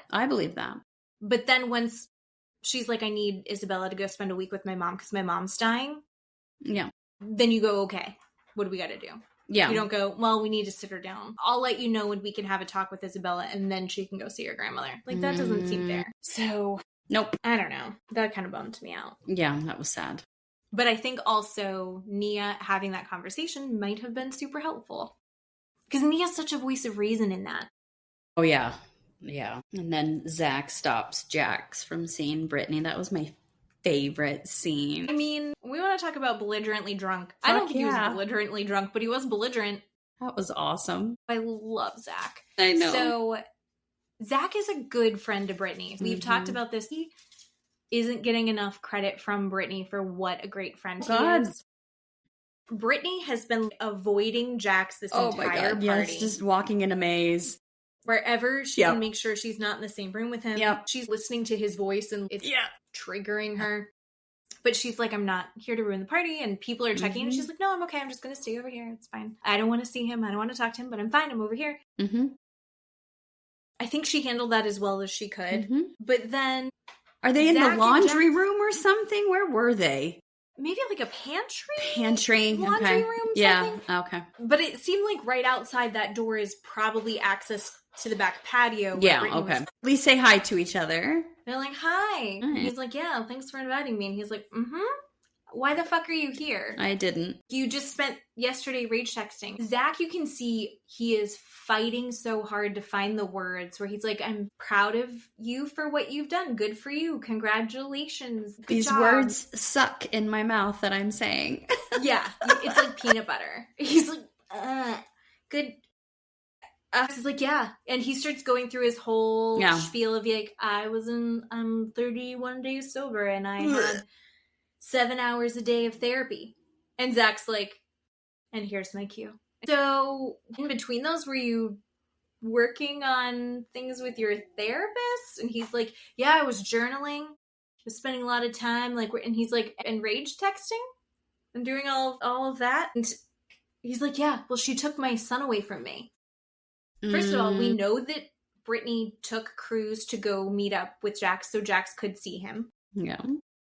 But we also know that Jax hasn't bothered to try and see Cruz since he got out of rehab. Yeah. Again, haircut, man dinner with all of his man friends, Botox. Right. And then he says, was it the after show that he said, well, I wanted to look nice before I saw my son? Was that what he said? He's like, I wanted to make sure I looked fresh. And I wanted him to see his dad looking good. And okay. He's 3. He does not give a shit about whether or not you have forehead lines. Gross. So gross. Fucking, so dumb. Zack shuts down the whole thing. Okay, she didn't take your son away from you. You also haven't tried to see him yet. Yeah. And also you've been rage texting the whole time. So yeah. What work actually got done from whatever random rehab. And he's like, actually, it was a beautiful rehab. And he's like, yeah, but it was a fucking resort. Awesome. So and he's like, well, we aren't talking about the text messages. We're not talking about whatever I did 5 years ago. He didn't rage text the night before. Yeah. He's just dismissing it all. Yeah. And he's like, that's the old me from 48 hours ago. And he's like, also, don't go into my bar anymore. I don't want to talk to you. I'm going to go talk to Brittany. And Zack's like, she doesn't want to talk to you. Zack rides so hard for her. And he's like, well, that's my business, not your business. And he's like, well, no, you're at my party. So you can't go talk to her right now. She doesn't want to talk to you. So, and Jax is like, I don't need this aggravation. You're being rude. I don't need this. I'm going. He's taking the high road by leaving. It's like if you hadn't taking the high road would have been not going there in the first place. Right. Amazing. You went in there to try and make that party about you. Mm-hmm. And to make Brittany uncomfortable. He did. Oh, yeah. Oh, he just sucks. The next day he's actually back at the house. Brittany is not there. Mm-hmm. But he's back at the house with Jason and Tom Schwartz. Oh, Tom Schwartz. I genuinely feel badly for Tom Schwartz. He's in a pickle. In this, he has been accidentally shackled to Jax in a way. Yep. It's so funny because they're showing Jax moving out of this place, and then they show a flashback to the beginning of him getting Jax's bar ready to open. And Tom Schwartz says, just so you know, a year from now, you're going to be broke and moving in with me. Getting a divorce. And look at what's going on. Yeah. Tom Schwartz was trying to make a joke, and it turns out he's Nostradamus. He's an oracle. amazing. And then he's like walking around the house and he's like, well, I'm taking this and I'm taking this. And he's like, I've done everything that she's asked, but I'm still being punished. Yeah. She's not giving me my way. And we're like, what have you done? You haven't given her the money. Yeah. I swear to fucking God. Give that to me. Oh my God. Do you know how much editing I'm going to have to do because of this? Mommy. Hi. You're both hi. Okay. It's a little teen mom humor for you. He doesn't understand why he's being punished. And it even pops up. I don't remember if it was Watch What Happens Live or the after show where he's like, why is she so hurt? Like, why does she want to get divorced in this way? I never cheated. First of all, you did cheat on her with Faith, and we just don't know about any of the other things that probably happened. But if it never happened, fine. You threw a table at her. You were verbally abusive to her. You have been financially abusive to her. How? Yeah. He's like, I never cheated. Fine, you never cheated. You threw a fucking table at your wife and injured her. Yeah. Why does she want a divorce? Give him a whole list. And he's like, oh, yeah, well, but he's like, I didn't cheat, therefore she's the villain. She's the bad guy. Yeah. It's fucking terrible. Fucking sucks. But yeah, so they're going around the house. Jason is there, and Jack says that Brittany had blocked him, so he has no way of contacting her. Brittany says in the after show that she unblocked him from everything the Wednesday before he got out. Yeah. So he could, but he just never bothered to check, I guess. And Jason says, don't take the computer. She wants to log out of everything. Yeah. But then you can take the computer. But she's got stuff that's still logged in. So she just wants to be able to log out. Also, leave a key to the house. And on your phone, log out of all the cameras. Yeah. And Jax is like, not until I get to see my son. My lord. And Tom Schwartz and Jason are both like, no. Come on, dude. No. Just say okay. And I think, was Jesse there too? He's like, I thought you're supposed to be eating humble pie right now. Yeah. It's like, this is where you chill the fuck out and you say, okay, and you do what you're supposed to do. And he's like, that's not fair. I shouldn't have to still be in trouble for X, Y, and Z. So he's, even in that house, he's like taking shit. He's deciding that he's going to hold stuff hostage until he gets his way. And he's like, she's punishing me. And it's like, no, you're not doing the bare minimum. Yeah. You were supposed to be on apology tour. You're supposed to be making things right. And instead, and he's like, I'm a control freak. I had control issues. And it's like, okay, that doesn't make it okay. Yeah. It's like, for some reason, he thinks that he owns that he was doing drugs. He owns that he was drinking. He owns that he was being manipulative. Therefore, it's a wash. If you continue to do awful shit, that doesn't erase it. Yeah. I don't understand how he thinks that he is in the clear. I know. That's a narcissism for you right there. That's what that is. Yeah. Brittany says it took over a week before he asked to see Cruz. Oh, yeah. It was like 10 days or something. She's like, I've never kept him from him. And then Jax is saying that that's not true, that Brittany said that she wasn't ready for Cruz to be with Jax yet. And no one believes that. No one believes that. We watched Jax live for over a decade. Yep. Brittany doesn't lie. Nope. We have not seen her get caught in a lie. No. This fucking sucks. Yep. And all he does is talk about, I was a terrible husband. I'm a great father. I was a terrible husband. And you're like, no, I don't really think that that's true. Yeah. And he keeps saying that Cruz is his reason for everything. I think Botox is his reason for everything. A little bit. Your haircut is. Yeah. It's just icky. And it's also a bummer that, like, Brittany's sitting there getting called a liar, getting told what a villain she is in this divorce. She's literally like, I want you to get drug tested, but you can still come over. Later on, you see Brittany come to the house and you see all the stuff. Janet has actually brought the computer. Brittany's walking around the house. She had turned all the photos of them together around, which is petty. Fine. He went around and turned them back around the other way. Mm-hmm. And then he also had thrown away a bunch of her stuff, including this giant framed picture of Cruz and her father with a Cruz on his shoulders. Why did he throw that in the dumpster? What a butthole. Yep. That's like, His son's picture. It has That's nothing. his son with his grandfather. Like, Yeah. why are you being a dickhole? Yeah. Janet's trying to kind of be there and be supportive. Brittany does tell her, hey, I did file. Janet's very proud of Brittany. Yeah. Yeah. And then Brittany's like, do you want to know something funny, though? And she explains to us that Jax has a burner account. Yeah. Named Frank Drennan, where he goes online. Jax has been using a burner account to comment and get in fights with people online. So anytime there will be a post about Jax, he'll go in and talk himself up.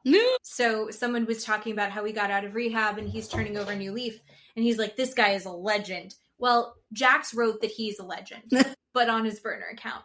And he'll also get in fights with people. And so then people respond to him. And somebody was like, yeah, in his own mind. And Matt clocked it instantly. As we were watching, Matt's like, oh my God, from Naked Gun. That's funny. Did you know that? Leslie Nielsen's character? Except for the fact that that's not the character's name. No, and it's spelled wrong. Yeah, it's Frank Drebin with B's. So the whole thing's wrong, which is delightful. Yeah. Janet explains that she does also have a burner account, but you do it to lurk. She says it's you look and you don't touch, like the strip club. You look at all the things, but you don't engage in any of it. I just think that that's fun, and it makes total sense to me that he would do that. The best part of all of that was that he also had accidentally been DMing Brittany from the burner account, which is how she found out that it was still active. Jax. It just tracks 100%. Then you have like a quick little Danny and Nia moment, which I want more of these, honestly. They get all their kids down for a nap. I had twins, and getting them both down at the same time was like a miracle. Mm-hmm. Henry just didn't sleep. Mm-hmm. Sam, actually, to this day, when Sam goes to sleep and he passes out, because Henry was so fucking loud all the time, Sam can sleep through anything. Henry had night terrors for years. Would not awake, walking around the house screaming, hysterically screaming and crying. And Sam's like he can sleep through anything. I think it's actually something that later in life he'll appreciate his brother for, because he can sleep through anything. But they get all their kids down, and then one still escapes. They're like, fuck. And Luke shows up. So Luke is planning a trip to Maui for the group. Mm-hmm. However, Detective Doty, he needs to keep out of this. So he is asking very sweet, pious, honest Nia and Danny to say that it's their trip. Mm-hmm. And they're inviting everyone. Yeah. And then, so he can throw Kristen off the scent so that he can propose to her on this trip. Yeah. And they're very excited. I actually like them as couple friends. Their lives are so different, but then they have found these very specific things to connect on. I actually enjoy watching their friendship. It's very cute. And I think Nia is a very positive influence on Kristen.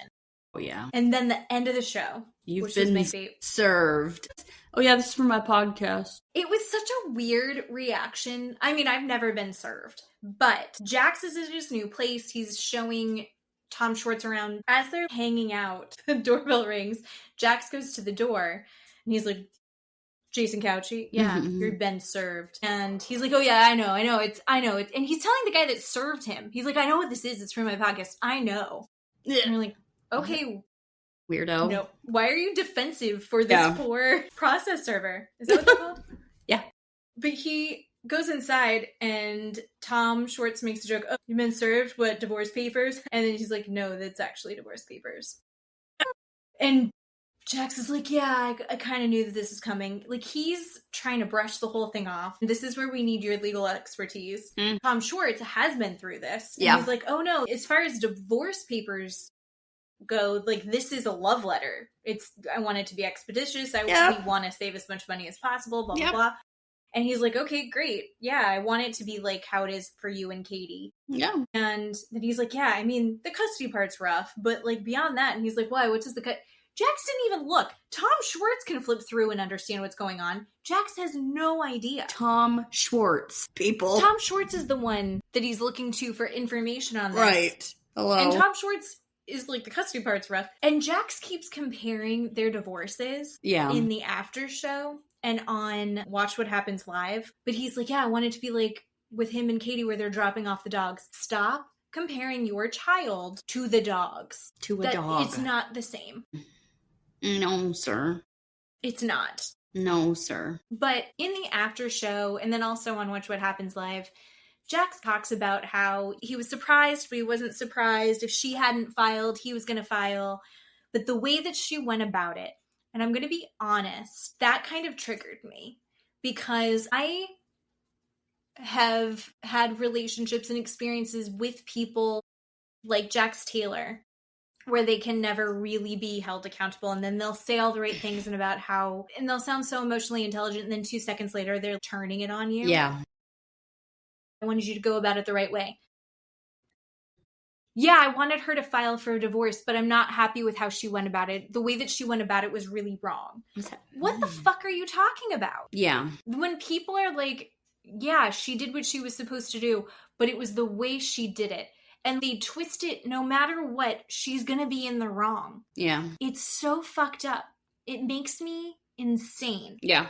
And then he took the paperwork that she had sent him and he filled it out himself and he filled it all out wrong.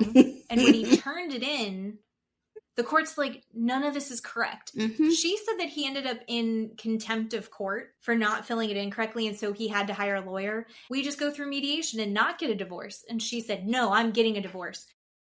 Doesn't mediation still lead to a divorce? Yeah. Yeah. And you maybe don't have to have a lawyer for mediation, but you have to hire a mediator. He's like, yeah, she made me hire a lawyer. He had to hire a lawyer because he filled the paperwork out so horrifically incorrectly. Yeah. So I didn't know that you could be in contempt of court for filling out paperwork wrong. So she said he was almost in contempt. And what that means is there was a date timeline to turn it in. And they were going to... Of course he would wait. And they were going to miss that date. That's all that means. There was no, he's going to get arrested. There's none of that. They were just going to miss the deadline to meet. That's all. So then they'd have to start from scratch? Yep. Ugh. That's all. That's all. And so they said that the divorce is going to happen officially July 21st. How much of that information are we going to get? It's California. TMZ picks up a lot of that. Oh, yeah, right? we'll probably get it all. I'm sure we'll get it all. I would love to get all of the information. Oh, yeah. Because I'm sure we will.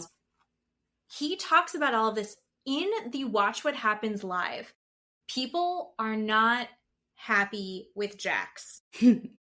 The internet is up in arms. He's an abuser. They don't think he should have the platform of being on television. Yeah. I fell for the thing about him being fired. He hasn't been fired, apparently.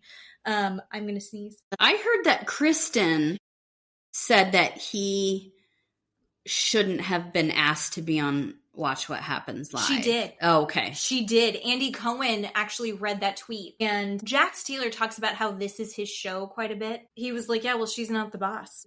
Andy's like, okay, but that's her opinion. He's like, she's entitled to have an opinion. It doesn't actually mean anything. And then Kristen said something else nasty to him right after. She was like, how about Jax can shut the fuck up? Keep my name out of his mouth. Oh, okay. She just had her baby, too. I know. I'm so happy for her. A little baby girl named Kaya. Yeah.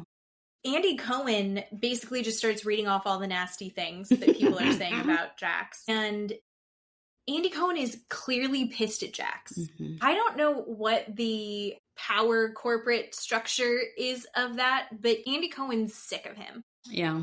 And he's like, do you want to respond to these people who think that you shouldn't have a platform and don't have a right to even be on tonight? Jax is so fucking smug. Yeah, I can see why people would be really triggered, and I'm so sorry about that. That would be hard for a lot of people to watch. He's talking about how he wishes he could have a better divorce like Tom had. And Andy Cohen's like, then be kind. You could have a good, amicable, be kind. And then another part, Jax is like, my biggest regret is that I didn't ask for a divorce sooner. My biggest regret is that we stayed together as long as we did. And Andy Cohen's shouldn't your biggest regret be how you treated Brittany? Yeah. The way that you treated her? And Jax is like, oh yeah. That too. Yeah. But I never cheated on her. And you're like, I'm sorry, I'm never going to stop saying he threw a table at her. Yeah. And she was black and blue. Yeah. This is why punched holes through walls. This man should not have a platform like this. Exactly. Part of me feels that way. Another part of me honestly, I will watch him. If he's on television, I'm going to watch it. I'm going to hate watch it, but I'm going to hate watch it. I can't. I honestly think there's part of this is good for people to see because they might draw parallels in their life where they go, holy fuck, he's a piece of shit. And my boyfriend just did the same thing. And this is what it could end up like. And I want Brittany to get paid. I want him to be able to pay her back for all of the shit that he has done with his taxes. Who hasn't made a mistake on their taxes? I've never made a $1.2 million mistake on my taxes. Yeah, on purpose. I think he did it on purpose, but... Also, I don't think I've ever made a mistake on my taxes because TurboTax is a thing. And if your taxes are more complicated than that, H&R Block, right down the street. It's not that hard. Also, if you're a celebrity, you hire someone to do that for you. Right? It's not that fucking hard. Yeah. The other part of this, Tom Schwartz literally says in Watch What Happens Life, Andy Cohen is asking him like what he's seen. And he's like, are you asking me if he's changed? No, he hasn't changed. There are parts of him that are more aware and parts of him that I'm seeing some growth, but no, he's still a menace. He will still rage text. And he's like, but I'm holding space for him to grow and change. How long is everyone going to continue to wait for that to happen? I think that's their problem, right? That is Tom Schwartz and Jesse and Jason and all of those toxic people. I call them toxic people. That is their problem. And that toxicity is always going to be there because of Jax. And poor people like Brittany that have beat their head against a brick wall and their forehead has caved in and their brains are showing and they're tired of it now, have stepped away. And unfortunately, they're still in this toxic friendship group, but they can't deal with Jax anymore. They have come to some sort of, I just can't deal with this anymore. But these other fucking people are like, I'm just going to hold space. I'm just going to be there for you, where they're not going to get it. He's going to be like this till he's dead. He's not going to change. Yeah, I don't think he's capable of it. And you have to choose. I'm all about choices. You have to make these hard choices in life to choose to be around this kind of a person. And if you choose to be around this kind of a person, you say, yes, this is who he is. This is what he does. And that's it. And that's it. And I think, unpopular opinion possibly, maybe not, I don't know. When a couple breaks up, choose a side. Just pick a side. Make it easier for everyone. Don't make everyone hang out together. Nope. Don't make Jesse and Michelle be together. Don't make Brittany go to a party with Jax. Nope. Let everyone not be cool. Yeah. And eventually your kid's marriage. And those are the times that you get together and you are cordial. And then after that, don't talk anymore. Yeah. Unless you absolutely have to for legal reasons. Right. Yep. There are people in my family that I don't talk to because of these reasons. I choose not to talk to them because they're not healthy and they're not safe for me. And they're my goddamn family members.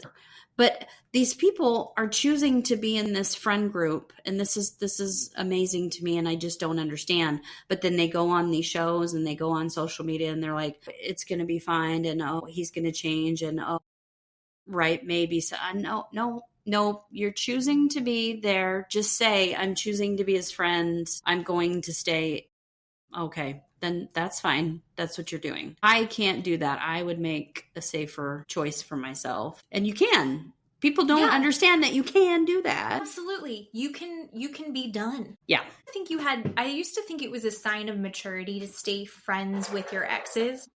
I was like, if you can remain friends after, that means that you're both good people. And oh my God, no. And it's like, not being friends anymore doesn't even have to mean that you're not good people. No. You can be a good person.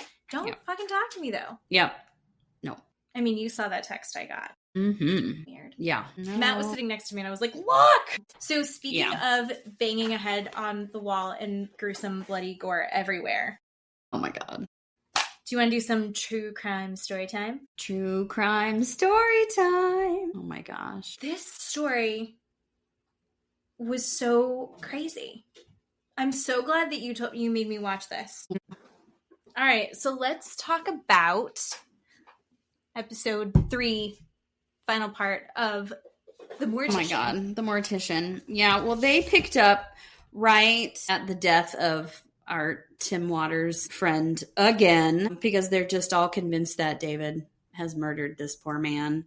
So they're talking about it. But they also say, yeah, we think that David Sconce has murdered another person named Ron Jordan. And let me tell you, I know you're quite younger than I am, but when they showed this picture of this guy named Ron Jordan, and yes, he was in a black and white picture, and he had long hair, and this kid was 25 years old, but he looked like Leaf.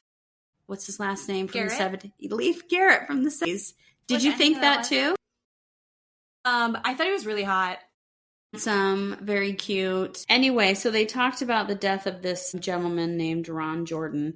And this kid used to work for David. He used to transport the bodies for the Lamb Funeral Home for cremation. So Ron used to, I guess, see what David was doing with these commingling of the bodies and removing of the organs and stealing the gold from the teeth. And he was very uncomfortable with it. And he finally told David, hey, look, I saw nothing. I see nothing. I don't know what's going on. I will tell nobody. I promise. I really won't say or do anything. And after all of this, they find Ron dead, hanging. And they say it was from suicide. But nobody believes it. Nobody believes that this kid would commit suicide. He was well educated. He had a very cute girlfriend, and nobody believed that. They all believed that David killed this kid. So Ron said, if anything happens to me, you got to take a look at David, because I'm a little scared of him. And he knew that I knew stuff was going on. But then they asked David if he knew Ron, and he was like, yeah, I knew this kid named Ron. I didn't have a problem with him. He used to work for me.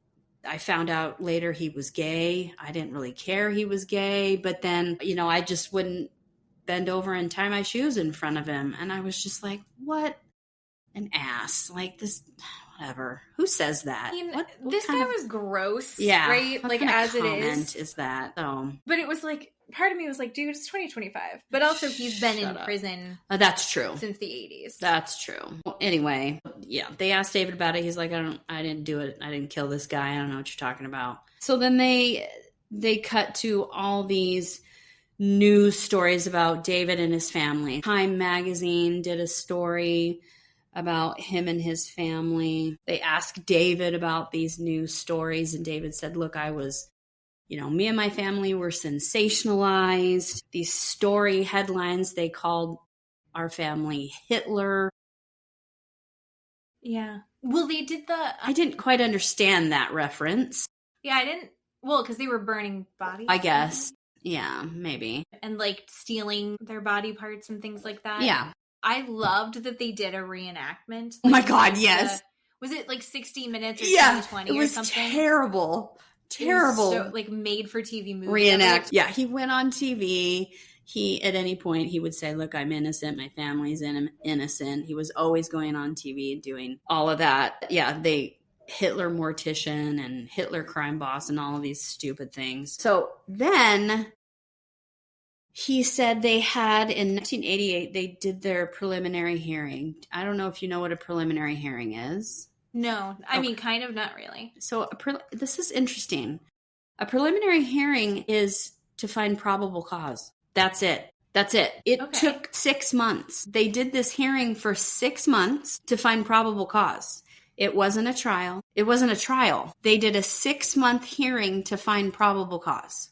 They called 99 witnesses to find probable cause to bind this case up to the district court, because they wanted to find probable cause that these people had committed a felony. That's what a preliminary hearing is. I feel like that should be kind of open and shut. If it's not even the full, right? Yes. That's the problem there. Okay. Yes. So I have never, ever heard of a preliminary hearing taking 6 months. The longest I have personally seen a preliminary hearing is 5 days, is 1 week at my job. Mm-hmm. But 6 months and 99 witnesses, that is unbelievable and unreal. Typically what they call it like a fishing expedition. Each side wants to see what the other side is going to say kind of during trial, what their witnesses have and stuff like that. But all the judge is looking for is if there's probable cause enough to bind this over for a felony charge. And that is it. When he said it took. Why do you think it took that long? I don't know why they needed to do that for 6 months. I honestly don't. I cannot believe that this judge let this go on for 6 months.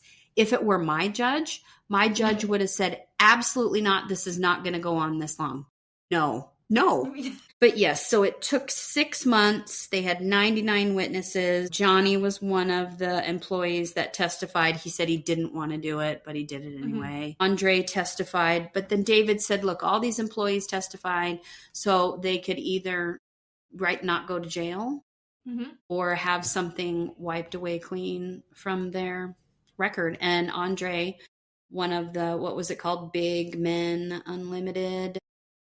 Oh, yeah. Yeah, he said, look, I did it so they would wipe my slate clean. So he admitted doing that. So he testified against David and his family. They said when the victims got up there to testify that the defense attorneys were really adversarial towards them, right? Saying, look, you signed this contract that said that they could remove body parts and they could remove tissue, and that you had the consent of the next of kin to do that. And the victims that were part like, was wild to me. I know. And the victims couldn't believe that. They had a juror in the documentary. Yeah. She did not look old enough. I know. I said that to Steve. I said she had to have been like 19 or 20 when this happened, because she looked beautiful. Good now. And young. Yeah. So that was in the 80s. That was 40 years ago. She looked 45. 100%. Oh, I know. It was some of the stuff that they had where they had clearly snuck it in to it. Because you're not looking at... I don't know. You're so upset and bereaved, right, when you're trying to do all this word stuff. Word for word, the contract, especially if it's several pages. No, my God. Anyway, so they go to David's wife, and she said, during that time I was running out of money, and I went to my in-laws and said, will you help me? And they said, no, go on welfare. Get out of here. Bye. Kids. Bye. Yeah. And we're saving money for David and our attorneys and getting him.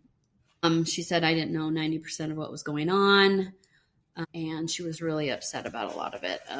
People were saying that David carried guns and routinely threatened people. Sometimes he carried 2 guns at a time, that he would make plans to kill his competitors and threaten his employees. At one point, while the preliminary hearing was going on during the 6 months period, they talked to this other cremation mortuary owner named Elias Stefan. And he said that the detective showed up to his place and said, we have 2 people in custody that they say David Sconce hired them to kill you. And he was like, what the actual fuck? Just because he he outbid David Sconce for a business. Yeah, for a business. And David was pissed off about it. And we find out it was, I call him the guy in the shadows. He was one of the... And he's like, yeah. Yeah, he was like, yeah. David hired me and a buddy $10,000, and we followed Ely around for a month, and we had sticks of dynamite, and we had blasting caps, and we found out where he lived, and we were going to kill him, and then we got arrested. So I was just like, oh my God, fucking God. Yeah. So he would have killed this guy too, apparently. What? It's the most Jax Taylor bullshit. Listen, no one was holding him accountable. No. And that's why he thought he could keep getting away with it. Right. Yeah. Clearly. Oh. Nobody said, you can't do that. Yeah. So then I thought it was really interesting that we get to hear from the judge that did this preliminary hearing, which was interesting to me. So the judge said one of the deputies saw some writing on the cell where they would take them inside the courthouse to wait for these hearings. They had something threatening about the prosecutor in David's cell that said the prosecutor's last name will die. And so they asked David about it. And David's like, yeah, I wrote Lewis will die of AIDS because he was so emaciated. But then they had 4 other inmates that were approached by David to go and kill him. And then they showed the picture and it didn't say that. And it had a box around it. It didn't say that. There were no other words. No. All of it. Not even. I mean, David is a constant liar. He just lies after lies. I mean, all the time. Yeah. And so anyway, the judge said, I ruled there was sufficient evidence to find probable cause to bind him up to district court so he could go to trial. All of them could go to trial.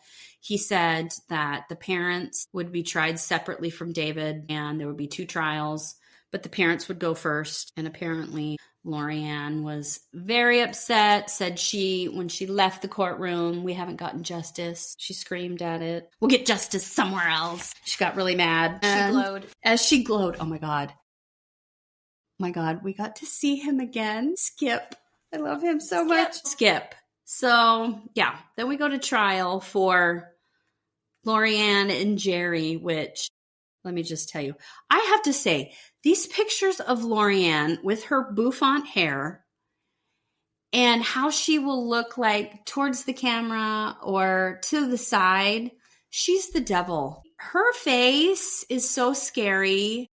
I don't know. She does not glow in these pictures. Oh God. She's like the really evil principal of Harry Potter. The headmaster. Where it was like she's in pink and she has kittens everywhere. Yeah. Oh, yeah. Super scary. That is who she is because she's so perfect. Yeah. Yeah. Because she actually looks like Mrs. Claus. It's terrifying. Yeah. And she's very sweet. And as you're finding out what horrible things that she's doing. Oh my God, I know. Yeah. And this is where we meet the actual jury 4 person. Her name is Drina. And she looks like she's, I don't know, 40, like you said. She's so pretty. And she said she had never heard of this family before or this case or anything. She said the father, Jerry, she didn't trust him as far as she could throw him. But he looked sketch. Skeevy. Yeah, skeevy. The mother, she said she'll always look so innocent. She looked like a librarian. And then we cut to Skip Jones. He is this funeral board auditor that really wants to have sex with Lorianne. He cannot keep it together. No, he can't. Acknowledges that she's a liar and that she did bad things and that she's guilty of fraud. Mm-hmm. Yeah. God, she looked good. God, she still had that aura in that courtroom. Mm-hmm. And God put her on this earth to help do people. This business and to help people. And I am telling you, if he could bed her right now, he would. He was so horny for her. And he was even astonished. He astonished himself. Yeah. Like he would hear, it's like he heard himself saying these things out loud. Mm-hmm. And I don't think he ever had said it out loud before. Yeah. Yeah. Said she didn't do anything wrong. All she wanted to do was help these families. And he said, she didn't know. Yeah. She would have given Meryl Streep a run for her money when she was testifying. Then they're like, here's proof that you forged everything. Yeah. Oh my God, yeah. I didn't know. So their defense apparently were pitting each other against. So David was Jerry and Lorianne, and David was incorporating them into his scheme, I guess, that Jerry and Lorianne had no idea what was going on. And David made them do it. And they were just victims of the whole thing. They asked David, hey, did they know? And he was like, Of course they knew. They knew this whole fucking time. Right. So he did say, he's like, I would fall on my spear for them. I lied, said that they didn't know. I tried to cover it up for them.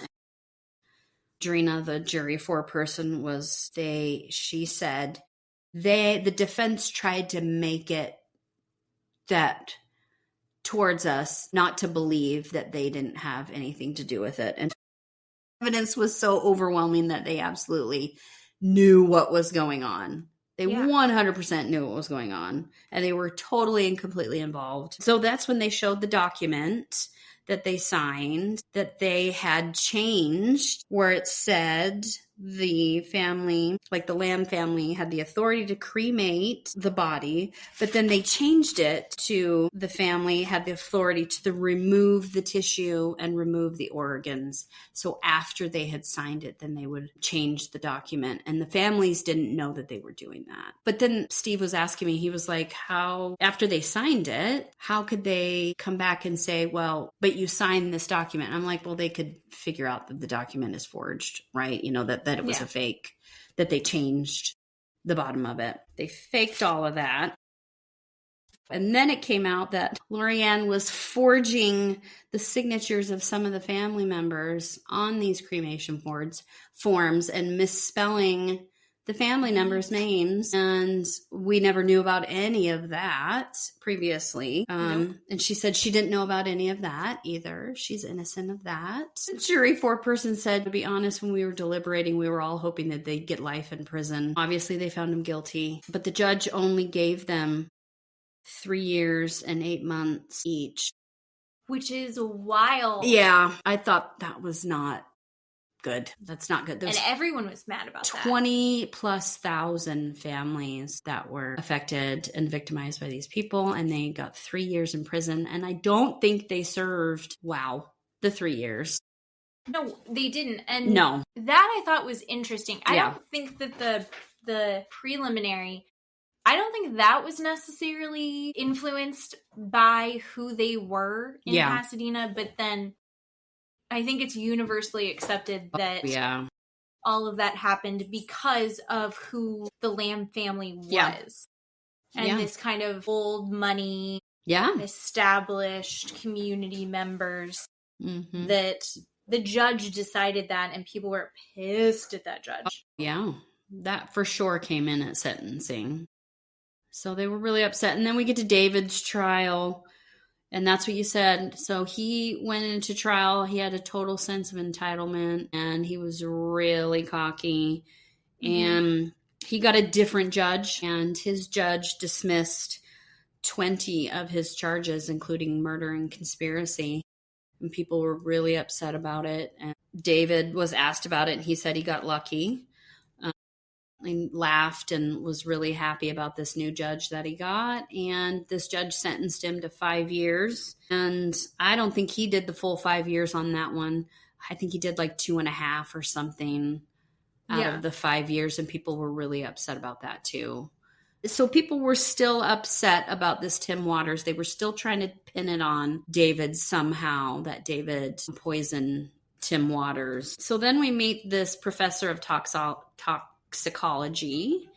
at Cornell. So they had done that previous test that they thought they had found some oleander in Tim Waters' toxicology previous report, but both sides wanted more toxicology report on his organs. And so they hired this professor from Cornell to do that.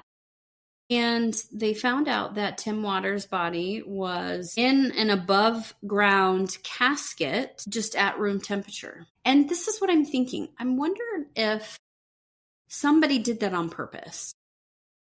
So they couldn't do any sort of other testing on his body. I mean, the whole thing doesn't make a ton of sense. Yeah. It was gross. The grossest part of this whole thing was Tim Waters' body. Oh, God. He says this professor said that, the organs are removed during the autopsy. They are placed in plastic bags. He doesn't know if they were placed in some sort of a Ziploc bag or what kind of plastic bags, but they're in the casket with Tim Waters' body, but just beside the body. And he was given the liver to do the toxicology sample on. And when he looks at the liver is basically, he called it chocolate pudding. It was just mush. It was so decayed. Right. Oh, yeah, I can't even begin to know what that would smell like or look like. Yeah, I was just going to say, what do you think it smelled like? Oh my God, I don't. So they had this special instrument that they used to test for it, and they didn't find anything. So they went back to court, and the judge dismissed the murder charge. But this professor said, just because he didn't find it doesn't mean that it wasn't there previously. So that's why I'm saying I feel like somebody did that to his body on purpose. I don't know. Like it had deteriorated beyond... Right. And everything had broken down at that point. Right. But I mean, if they can't find it, then they can't prove it. True. It's hard. You can't really charge it. Right. But they had people saying that he had told people. Yes. And he had that book on how to use. And that's not enough. True. 100%. All of that. I mean, we get to see a weird little snippet of David talking about, during the time that he was waiting in the county jail to see if he was going to be officially brought up on these murder charges. His grandpa on his dad's side or his mom's side died. And he's crying. Talking about this memory. That seemed very genuine. It felt very Jax Taylor to me. Because he was in jail. Yeah. He wasn't able to be there. Right. When his grandfather died. And then his grandmother died right after that. Yeah, so I wrote down the dates, March 29th, and then his grandma died April 2nd. I mean, and he's sobbing, talking about this story, and I'm going, but then you're telling other people that when bodies are dead, just buck up, just suck it up, buttercup, It doesn't matter because they're not there anymore. Right. Yeah. Right. No, it only counts. It was so Jax Taylor. Remember when Jax's dad died? Yes. But then he was an asshole to Lala when her dad died. Yeah. It's it doesn't count unless it's happening. Yes, that's a good way of putting it. That's so good. Anyway, that's the only time he can recognize its validity. It was just so weird to watch. Anyway, so we fast forward. That was 1991. 3 years later, 1994. Everybody gets out of prison. They all happily move to Lake Mojave, Arizona. Lorianne and Jerry are living next door to David and Barb. And David gets a job driving buses. And she's got her 2 kids. Yeah. Too. Yeah. And it's she went through this horrific ordeal of finding out that her husband's doing all of these awful things. Yeah. Her in-laws, who she'd put up onto such a pedestal, they had been doing horrific things, and she's a stay-at-home mom. She has no money. She's asking them for help. And they're like, fuck off. Welfare, baby. And see ya. And she's still there raising her kids with I know. Next door and her husband. Yes. Oh, yeah. It just was very icky. Gave me the ick for sure. Yeah, so he's driving this bus, taking people across to go gambling, and the bus company gives him these bus tickets to sell. And what does David do? He decides, look, I'm going to make my own bus tickets so I can make my own money. And he gets caught. On probation. And arrested. Yep. So he gets charged with a class 2 felony for this bus coupon scheme and goes to prison for 5 years in Arizona. So he serves more time for this coupon scheme than he does for this 20,000 plus family horrible cremation thing that he did in California. And he has to pay, $358 in restitution for the bus coupons. Anyway, so then David and Barbara break up while he's serving prison time. And him talking about the breakup, he was like, I would have stayed married to her if she hadn't gotten a boyfriend. And you're like, darling, do you not kind of see what you've done here? What's you happening? You never cheated on her, so everything has to be forgiven. You're not the bad guy. Right? Oh my God, Sir Jax Taylor. Right. And so then after that, he has a string of probation violation problems. We see they just plop off these years. 1996, probation violation. 2002, 2006, 2012. Was that the gun thing? Yes. In Montana, he gets convicted of stealing a gun from somebody in Montana. So they charge him with a federal firearm charge. Well, he wasn't allowed to have a gun. But then he also proclaimed that he wasn't a gun guy. But then he's also in other times described guns. Right. And he's like, oh, that was a nickel-plated blah, blah, blah. Right. And you're like, what the... Who knows who knows that about guns? People who are gun people. Yeah. And other people are like, yeah, he used to have 1 or 2 guns around on him at all times. He's like, I wasn't a gun guy. Liar, liar, liar. I mean, you cannot believe anything this guy says. So yeah, then California pops him and gives him 25 years. 25 years for this federal... Sick of his shit. Yeah. Yeah. 100%. And so then that's where we circle back to the first episode where we see him getting out in 2023, the very first part. And that's where we end up at the beginning of this documentary. Then they circle back to this former inmate, his cellmate, Scott. This I love this guy. He's the guy that said, look, I'm a criminal, but I'm not fucking crazy like this guy. Yeah, he said, talking to David, he would never take responsibility for anything. David's always a victim. If none of this would have ever happened, he would have been left alone. I wrote this down. He would have been the Mortician of the world. Well, he also said that like it's his parents' fault for making him go to mortuary school. Yep. And it's like the universe's fault for him getting hurt when he was playing football. Yes. If he had never gotten hurt playing football, then he would have been fine. If his parents hadn't shown him this and made him go to mortuary school, then he wouldn't have ever done any of these things. If you hadn't gone into mortuary sciences, I mean, he could have gone into like flipping burgers and he still would have figured out a way to do horrific things. Oh God, yeah. So then they ask him, you know, what's your relationship with your family? And he says, I've been abandoned. It's non-existent. Victim again. Jax Taylor. We find out his grandpa died of a brain tumor and his grandma died in 2000. And he was only told of his dad's death while he was in prison in 2019 by a friend. He's never heard from his mother again after his dad's death. That was so crazy. We do see a little film, a little snippet of his mother kind of far away in this house or shack, and she's sitting on the back porch or something. Yeah, it looks just like a modular there. Home. Yeah. She had declined to be interviewed for the documentary. Yep.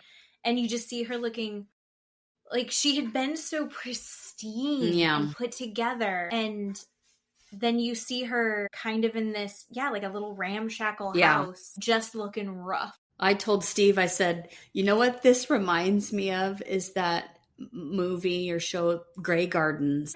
The mom and daughter. And she used to be something. And now she is, it's like awful. How the mighty have fallen. Yes. Yeah. So then the producers, they go back to Johnny, one of the employees. They ask him if he's had any guilt or remorse. And he was like, I didn't think I did anything wrong. I had a job and I was doing drugs, and it was the job and the drugs and my family, some of them still don't talk to me. And then they talk to Andre and he's like, hey, I'm 64 years old now and I'm kind of like the last man standing around. And then we hear that, the other guys, Danny died from a skydiving accident, and like a freak accident. Yeah. And Dave Edwards died. He got AIDS from a blood transfusion. And then they talked to the guy in the shadows that I call him. They asked him if he'd ever want to be cremated. And he was like, yeah, of course. Totally want to be cremated. And put me in with a bunch of people. Yeah, I totally want to do that. He's like, I don't know if I'm going to heaven or hell, but I don't want to go by myself. Put me in with a bunch of people. Yeah, man, I totally want to do that. And then they talk about the laws and the regulations today. Yeah. They say that this case was the incendiary, basically, for massive regulations in the funeral service practice. They have incredible rules regarding cremation, more statutes than any industry. And there's more clarity in the decision-making process for consumers. More laws were passed and to inspect crematoriums, and certain specific things are now felonies because of these people. But again, there's still crematoriums that are involved in scandals. There's still things going on even to this day. Yeah. I mean, we even had one in Pocatello not long ago. Really? Yeah. Oh my God, yeah. So, oh yeah. And yeah. Then they talked to David about what's going on with him today. And he's, of course, a victim, right? He's like, when is enough enough? Here we go, Jax. I've lost everything. I can't change what happened. But what am I supposed to do? What do you want me to do? Really? Really? No accountability. No accountability at all. No responsibility. We don't say we're sorry. Nothing. He does wish he had pulled permit. Right. I wish I would have pulled permits. And then the producer says, is there anything I didn't cover that maybe you want to ask that I should have? Anything you want to say? And David's like, maybe all coy. And so then they just quickly shoot back to Scott, who's his former cellmate. And then Scott says, yeah, David believes he's the smartest guy in the room. You go to jail and everybody in jail knows to shut the fuck up. You don't talk about your case. You don't talk about anything except David. David tells everybody everything. And then we go back to David and David starts telling the story about a gun. Yeah. Which he doesn't own a gun. He knows nothing about guns. He's not a gun guy. He's not a gun guy, but he says one night he's going to the crematorium with Barb, his wife, and he gets out to unlock the gate, and this kid jumps out of the weeds and holds, what did you call it? This nickel-plated something to his head. Number something. Right. Like that. And says, give me your wallet, give me your watch. And David says, look, I've got this $60 in my wallet, and here's my stupid Casio watch. And then David proceeds to say that his wife, Barb, is reaching across him to pull out a 9mm gun. Looking at his wife, do you think this poor woman is going to reach across and pull out a gun and shoot this kid? No, not for a second. No. And he's like, but of course, I had taken it out to the range, and when you're shooting... Yeah. This kind of bullet keeps getting stuck, so you have to get this service done on it. And he's explaining the ins and outs of how these guns work, but he's not a gun guy. No. So not you're even like, close. all right, cool, whatever. Not even close. And they pause and they're like, well, we actually have to reset the tape or something. And he's like, well, just between you and me, I can't tell you any more of the story anyway. That part. Yeah. And they're like, wait, what? Yeah. And he's like, well, I can't tell you anymore. And they're like, well, we don't want to know. Then don't tell us. He's like, at least not on camera. Yeah, I know, right? And the guy that's recording, he's like, well, then I don't really want to know. Mm-hmm. No, if it's not something that you can talk about openly, then yeah, I really don't want to know about it. I wrote it down. He goes, I think I found the guy. And then he says, well, I've got another thing I'll tell you, but I can't talk about that either. And he goes, then David says, really, there's 3 altogether. And then they cut back to the guy in the shadows, and the guy goes, well, how many murders do you think David's been a part of? And the guy goes, well, 3. And then the producers and David's like, we'll come back. That's another day. That's another story. And then that's the end of the show. And you're just like, what? It's like the happening? The Jackal, where at the end he incriminates himself. Yes. Yeah. No. Yeah. He's a complete murderer. And I think this Scott guy probably knows more, obviously, than he's telling, or infers maybe that he knows something. Sure. David is so happy to tell people. Anybody who's listening, he wants to tell you. Oh, yeah. For sure. I feel like an investigator could pretend to be doing another documentary. Befriend him and you're going to get all the evidence you need. Oh, yeah. So gross. That guy sucks. Yeah. And what do you think for next week? Should we start the Gilgo family documentary? Yes, absolutely. I am so excited. That woman looks like this has just ruined her. I know. That poor daughter, too. And I mean, we haven't watched it yet. We'll watch it this week. I think they're all going to say that they had no idea. I agree. But how could they have had no idea? And what was it like growing up in that house as it's falling apart around you? God, yeah. You know there's no lights on in there. It's got to be so dark and scary. Ugh. But they also said they were always on vacation or Norway or wherever she's from. They were gone while he was being cuckoo crazy. So maybe that's why they didn't know. I don't know.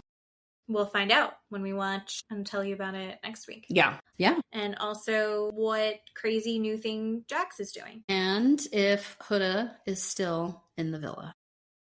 Do you want Huda to be in the villa? I kind of do. I kind of want her to stay until movie night. When they watch back the movie night, I want her to stay until movie night. I think the only couples that I really am super into, I think it's really just Taylor and Me too. Olandria. I really like them. And I like Austin and Amaya. I haven't got to see them yet. I'll watch it tonight, but I think they're probably going to be cute. I don't know if they're going to be like an amazing long-term thing, but I feel like they fit together. Yeah. I don't want to hang out with them, but I will watch them do weird things on the show. Yeah. All right, so next week we have more Love Island, we have more Valley, and we have Gilgo Beach family. Yeah. Thank you for listening. Thank you. I'm sorry about the cats. I swear to God it will get quiet. And now it's all quiet. And now they're done. Now they're done. That always happens. Because they're on the other end of the house doing it. Thank you, Keeley. Thank you. I love you.